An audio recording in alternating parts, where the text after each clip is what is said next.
JM उसकी ही कृपा से एकदम मस्त जिंदगी है, उसकी ही कृपा से एकदम मस्त जिंदगी है, उसकी ही कृपा से एकदम मस्त जिंदगी है, उसकी ही कृपा से एकदम मस्त जिंदगी है।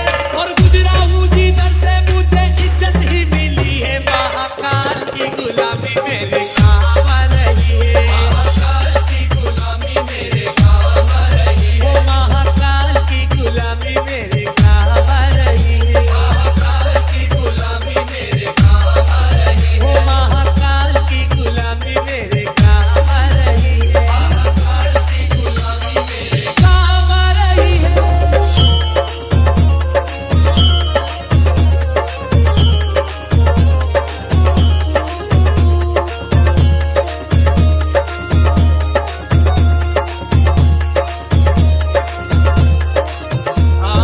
भोले की भक्ति का एक ही है कायदा, भोले की भक्ति का एक ही है कायदा, भोले की भक्ति का एक ही है कायदा, भोले की भक्ति का एक ही है कायदा। अरे इसमें तो मिले बस फायदा ही फायदा, इसमें तो मिले बस फायदा ही फायदा, अरे इसमें तो मिले बस फायदा ही फायदा, इसमें तो मिले बस फायदा ही फायदा। वो मैंने भी तो की है भक्ति तेरे नाम की, मैंने भी तो की है भक्ति तेरे नाम की, वो मैंने भी तो की है भक्ति तेरे नाम की, और बिगड़ी बना दी तूने तेरे नाम की। महाकाल की गुलामी मेरे काम आ रही है, महाकाल की गुलामी मेरे काम आ रही है, ओ मेरे बाबा की गुलामी मेरे काम आ रही है, मेरे बाबा की गुलामी मेरे काम आ रही है। महाकाल मेरे महाकाल मेरे महाकाल मेरे महाकाल, महाकाल मेरे महाकाल मेरे महाकाल मेरे महाकाल। मेरा मतलब है अलग, मेरी मंजिल है अलग, मेरा मतलब है अलग, मेरी मंजिल है अलग, मैं हूँ तेरा ही दीवाना, दीवाना दीवाना है।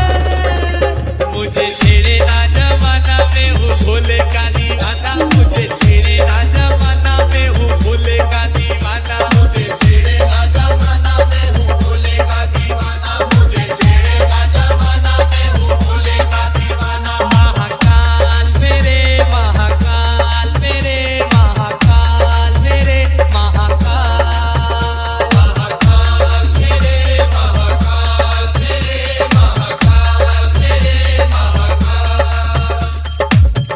JM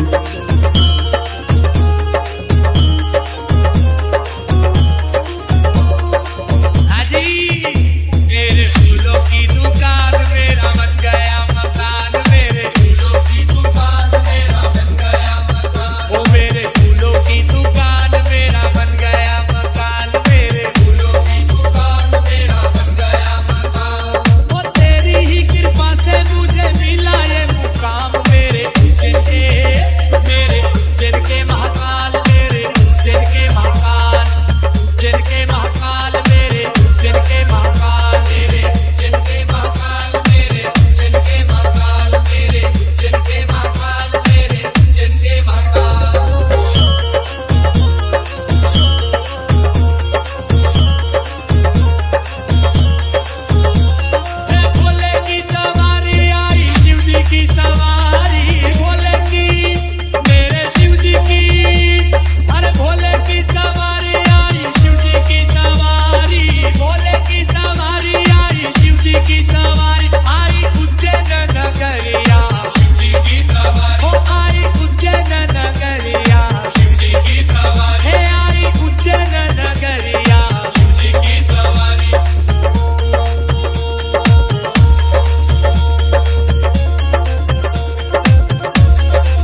JM JM JM JM JM JM